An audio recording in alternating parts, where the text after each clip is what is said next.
আমার তো কাজগুলো করতে অনেক ভালো লাগে, যদি অনেক কষ্ট হয়ে যায়। সারাদিন কাজ করার পরে আমি তো বিকেলে হচ্ছে একেবারে টায়ার্ড হয়ে পড়ি, মানে একেবারে গা হাত পা প্রেশার উঠে মরে যাওয়ার মতো অবস্থা হয়। বাট তারপরেও আমি প্রতি বছর কুরবানি এলেই কাজগুলো করবই করব।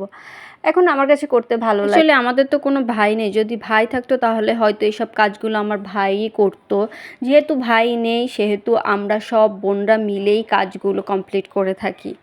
অ্যাকচুয়ালি এবার ঈদে হচ্ছে ওইভাবে কোনো আনন্দ ছিল না আমাদের ফ্যামিলিতে, বিকজ অফ আমরা কয় মাস আগেই হচ্ছে আমার মাকে হারিয়েছি।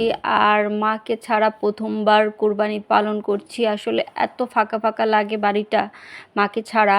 সো এটা বলে বোঝানোর মতো না। তো যেহেতু কুরবানি প্রতি বছর দিয়ে আসছি, সেই হিসেবে এবার কুরবানি দেয়া বেসিক্যালি ইচ্ছাই ছিল না, যেহেতু মা নেই। তো মন মানসিকতা কারোরই ভালো ছিল না, তারপরেও আল্লাহর নামে দিতে হয়, দ্যাটস ওয়াই কুরবানিটা দেয়া। আল্লাহ আমাদের কুরবানিটা কবুল করুক।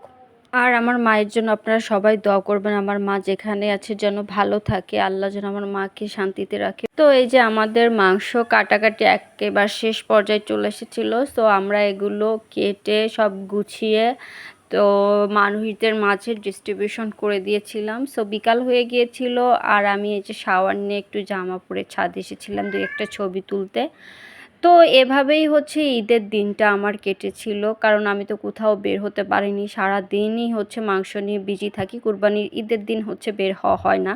তো কুরবানির পরের দিন হয়তো আমি কোথাও ঘুরতে যাই, বাট আমি এই বছর কুরবানির ঈদের পরের দিনও কোথাও ঘুরতে যাইনি। এই যে এই ড্রেসটা পরেছিলাম, বাসার মধ্যেই কিছু ছবি তুলে তারপরে ঈদ শেষ করে ফেলেছি।